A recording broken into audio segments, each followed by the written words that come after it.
Bonjour et bienvenue sur aufildezébulon.com. Aujourd'hui on va parler rangement de patrons.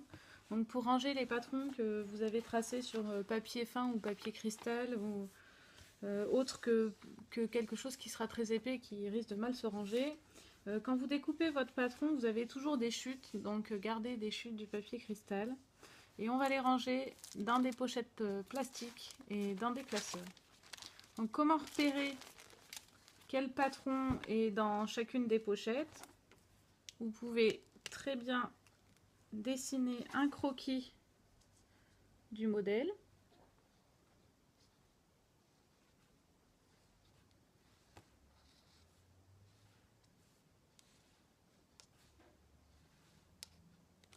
Et noter dessus à quoi il correspond. Donc là, en l'occurrence, c'est un t-shirt de base en taille 130 cm. Donc vous notez t-shirt de base taille 40, taille 44, comme vous voulez. Et ensuite, vous vous mettez sur l'envers. Vous mettez un morceau de scotch en haut, un morceau de scotch en bas. Vous prenez votre pochette et vous venez glisser votre schéma dans la pochette.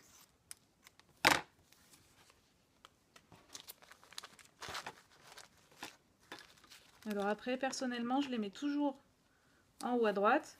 Comme ça, je sais où je dois regarder quand je cherche mes schémas. Ensuite, vous pliez votre patron pour qu'il rentre dans du A4.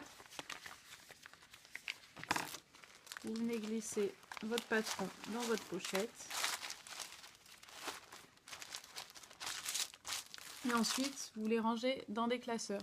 Là, ça fait quelque chose d'un peu volumineux parce qu'il est tout nouveau. Après, au fur et à mesure du temps, vous allez voir, ils vont bien s'aplatir et ça prendra pas tant de place que ça. Au niveau du rangement, d'autres astuces, personnellement, je range mes patrons dans des classeurs par thème. C'est-à-dire que j'ai un patron adulte femme, un classeur adulte homme et un classeur enfant. Par contre, je garde mon t-shirt de base dans une pochette à part. J'ai une petite pochette où j'ai un t-shirt de base adulte chacun et un t-shirt de base enfant chacun. Comme ça, j'ai de quoi travailler tout de suite sans chercher dans tous mes classeurs où j'ai rangé quoi. Voici la petite astuce de rangement et si vous voulez en savoir plus, n'hésitez pas à cliquer juste en dessous. Bonne journée!